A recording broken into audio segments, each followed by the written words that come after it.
Hi, my name is Laurie Chevalier. I am a PhD student in the University of Burgundy. I couldn't make it to the colloquium because I am the curator in Berzé Castle, in which it is the peak season right now. So I'm sending you this video. I hope you enjoy it. Thank you all for watching, and thank you to the organizers for having me. If you got any questions at the end, I will leave my email with the organizers. I've decided to study the film The Visitors and the French version on medieval knighthood. The French film The Visitors, directed by Jean-Marie Poiret, was released in cinema in 1992. This film is really interesting to analyze because it has become a cult reference for popular French cinema. Set in the 12th century, the duo characters Godefroy de Montmirail, Count of Montmirail, and his faithful squire Jacouille drink a magical potion to go back into the past. However, having forgotten one of the ingredients, they travel into the future and find themselves in 1990s. I will show you a small video clip of the film trailer. Anno nostro, dorime,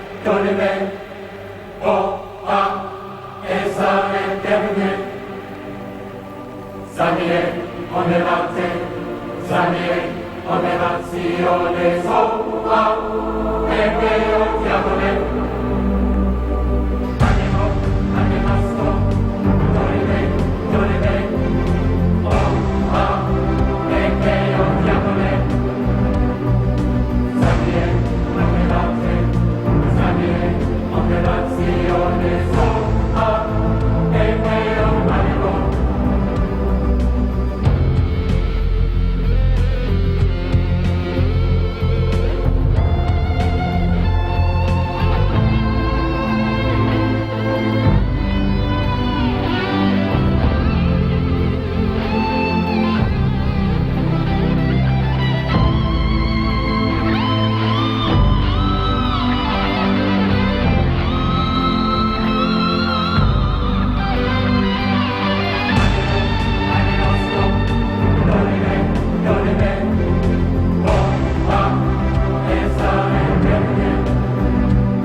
The film is still the 8th most seen film in France, with more than 8 million tickets sold in the cinemas. The shift of custom between the two periods lays the groundwork for many comic scenes.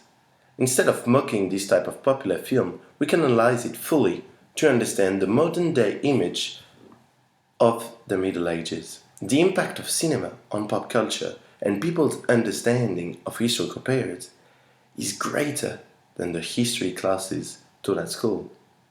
As the curator of Berzé Fortress in southern Burgundy, I have given guided tours to more than 75,000 people in the last 5 years.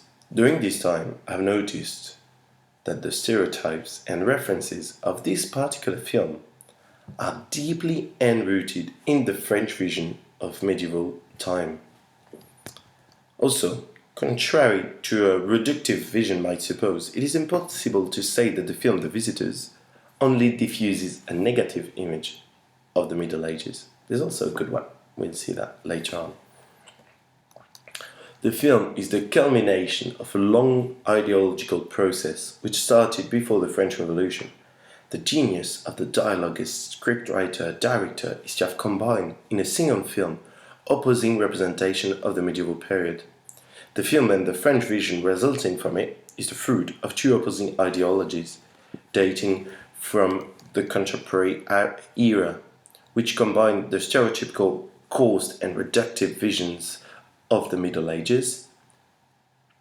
The French vision of knighthood is altered by more than 200 years then of historical propaganda to justify the regime that is in place or to guise the polities of the 19th or early 20th century. The first vision of the Middle Ages depicted in the film is a negative view on knighthood, according to which the lord is a wicked oppressor. The other approach is more complementary to the knights. The knight is then a tough and pious defender of the widow and the orphan. The first vision we'll call a republican vision of knighthood. In this vision, the lord would be a mean oppressor, a dominator, an exploiter with barbaric customs. He taxes his serfs, whom shall otherwise be whipped, and the knights are first, that's what we'll focus on, they're bloodthirsty and the cause of anarchy. In the movie, in the film. The film begins with a battle between France and England in the 12th century. The battle is between cousins who quarrel because of their pride, rather than a cause of political differences.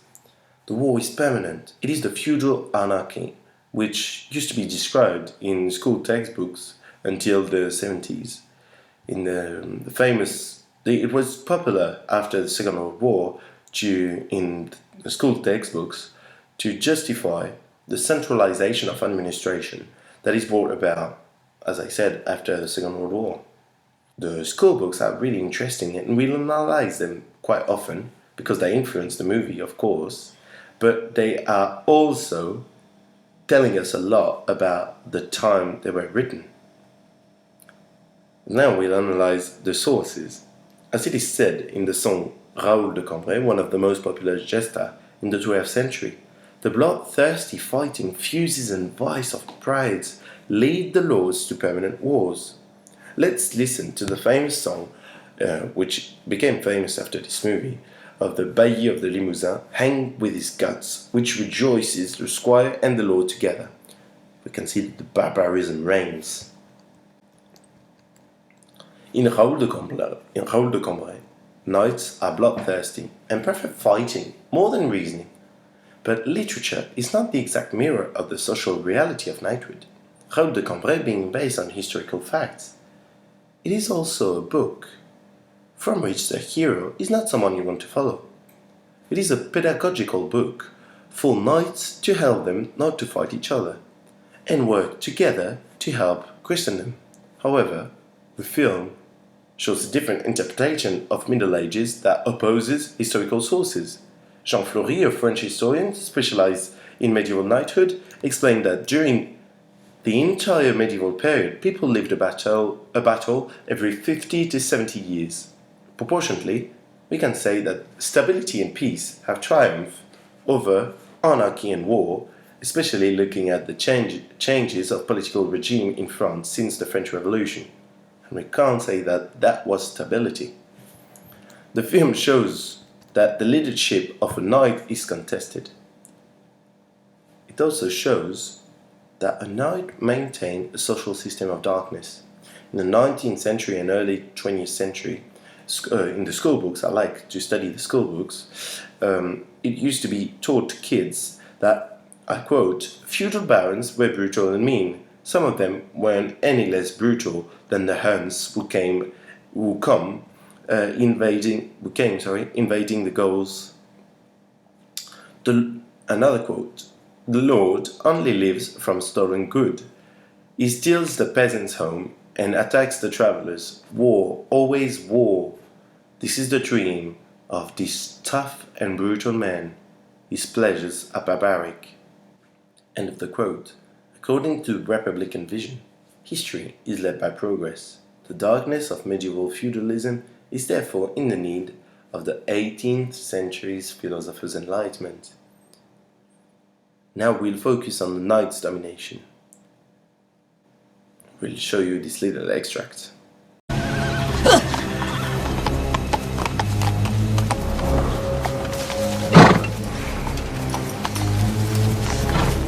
Elle peut transformer une armée en vomi de crapaud.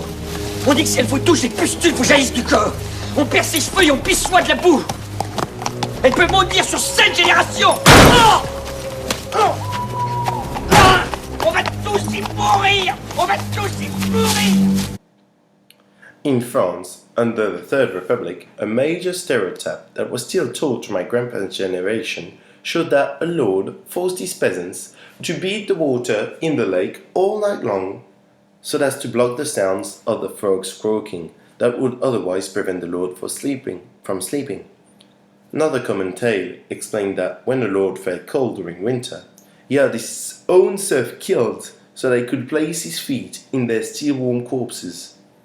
The dark legend of Middle Ages was primarily intended to justify the abolition of privileges that took place on August 4th, 1789.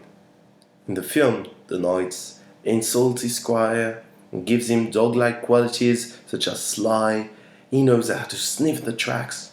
In the school textbooks of my grandparents' generation, one could easily be told that, I quote, "A serf lives like a hare, always with an ear listening, ready to escape with his pals at any given moment, and always living in fear." Another quote about the serf: "He builds the roads, he helps to construct the castle. God knows if the tyrant abuses anything. Often the wooden houses are burned, and every year the harvests are destroyed. Reduced to eating herbs and unnoble animals, the unhappy people protest." Around 1850, in France, propagandists diffused various works with titles that evokes the right of lord under feudalism. Just by reading the titles, we can understand the Republican propaganda behind it. I like this title. A history of nobility from the beginning of the monarchy to our days. When one exposes its prejudice, its braggadocious, its crime, where it is proved that it has been the scourge of liberty, of the reason of human knowledge, the enemy of the people. That's a long title, and you can see that the Republican vision will lay the groundwork for a Marxist vision, which includes the struggle of different social classes and dominance dominated. The poor have therefore an avenging spirit, a will of proletarian dictatorship. Jacques describes the Count of Montmirail, who agreed the revolutionary ideas. So when he understands that a Count of Montmirail in the 18th century agreed with the revolutionary ideas, the serf describes him as a horny man. The Republican propaganda that strove for a century to soil the decentralized feudal times has had its effect. 150 years later, the most watched film about the medieval period in France is a film that gives pride of place to the ideology of a domineering lord imposing taxes and physical constraints on the poor. However, this ideology is in the film accompanied by a contrary vision, which I would then call a royalist vision. In the 19th century, a more royalist romantic vision instilled a patriotic drive and showed the beauty of Middle Ages. The stigmata has been reversed. The jokes on knighthood are then appropriated by conservatives. The broad and strong knight became an identity symbol. It is a neo-Gothic vision which emerged in the years 1720, 1730, first in England, in the furniture and the architecture, fruit of nationalism. What is called the Gothic Revival will be exported in France under the King Charles X a century later, and will know its apotheosis under Napoleon III and the famous architect Viollet-le-Duc. The virtues of the knight and witch hunter finds new defenders in Catholic circles who fully assume the history of France's past. Let me show you another extract which about the natural superiority of the knight. Jacouille! Mon Jacouille! Jacouille! Jacouille! Émilie Papillon! Taillon, taillon!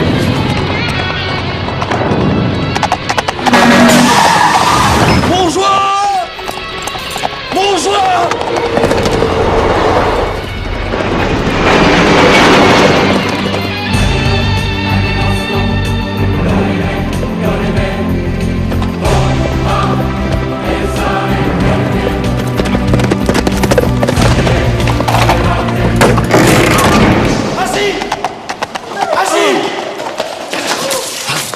L'abbé! J'implore droit d'asile! The choice of era music makes it seem epic. The knight understands that he has arrived in the future, while the serf, with whom he has traveled in time, understands nothing. The Lord rides really well, he fights well, he prays, he motivates the prayer, he finds refuge in the church, is cunning and avoids asylum. The chivalric ethic teaches the love of victory and the rejection of defeat. The knight must fight with honor. Therefore, Godefroy de Montmirail's motto is, that passes if I weaken. That passes if I weaken. Que trépasse si je faiblis, in French. The Burgundian knights who crusaded in the Fourth Crusade, on whom I write my PhD thesis, Hugues de Berzé, said in one of his songs, I have never heard of a knight who takes glory from defeat, therefore I prefer to die under the shield. I've never heard of a knight who takes glory from defeat, therefore I prefer to die under the shield. So actually, Godefroy de Montmirail's motto in the film, that passes if I weaken, is quite accurate. The knight takes all the risk for his descendants. The inheritance, the transmission, the preservation of values and goods is the high quality of noble. The movie starts on this quote, men believed in God and in the forces of evil. The knight has to be valiant. There is respect towards a man's word. I quote in the movie, we do not molest a woman on my land. The knight is courteous and he respects women. Also, a film does not come from nowhere. Here, the film is the product of a scientific work written some 150 to 100 years before the making of the film. Now we'll focus on the knight as a Christendom defender and a witch hunter. The squire is afraid, while the knight wants to defend the entire Christendom. When they have to face the witches, the peasants are seen as having a non-Catholic cultic practice, while the knight defends the church against the latent paganism of the villages that are engaged in witchcraft. Let me show you an extra. Septum ascae Amnae corpus malum. Qu'est-ce qu'il y a dit? Je veux faire rajeunir cette vieille chouette. C'est impossible.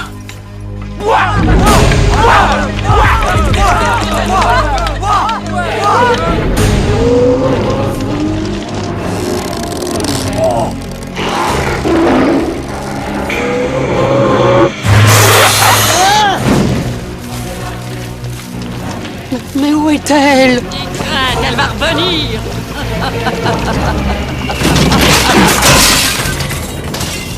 Quelle jouissance de se retrouver avec corps de pucelle! Quel laidron! Mais elle était comme ça étant jeune. C'est Diablerie, c'est Diablerie. Rends-toi, satanique!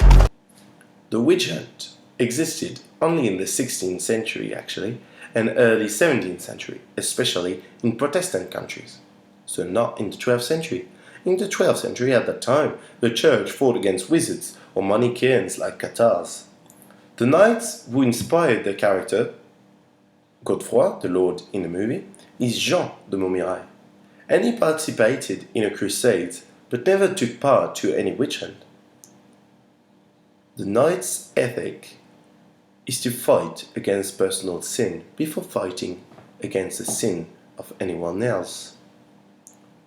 The Rule of the Templars, written at the same time, probably written by Bernard de Clairvaux, explains that a good Templar first struggles for his own salvation and has to fight his personal sins. Hugues de Berzay, in the 13th century, is ashamed that lords are not going to live the pleasures of eternal life because they serve the devil by staying in their castle instead of crusading. So you can see that the image of the church defender and witch hunter, which is pictured in the movie, is not the exact reality, the exact mirror of reality as we can see in medieval sources. And the witch hunt, as became in the 19th century, the illustration of Catholic obscurantism in Republican vision. But for the conservatives, it is an example used to show the strength necessary to fight the modernist heresy promoted by the Republic. As you can see, the notion of point of view, dear to the Marxist and post-Marxist scholars, remains relevant because history is above all the product of its author and of its time. Thanks to the numbers of views, its ease and its comic aspect, a film has more effect than any scientific work. Scientific studies shows that a message that makes you laugh is more likely to be accepted than raw information. It is also known that scientific articles on medieval ages are not full of humor. It remains for us academics to reinvent the means of communication of our research. This analysis helped me to ask myself a question about pop culture, which I hope would be useful for your colloquium. By illustrating the consequences of years of historical distortion, it has become so exaggerated that it tends to become ridiculous.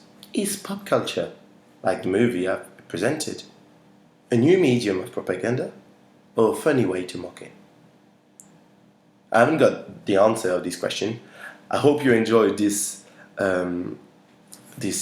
intervention and this small conference. If you got any questions, the organizers would have my email address.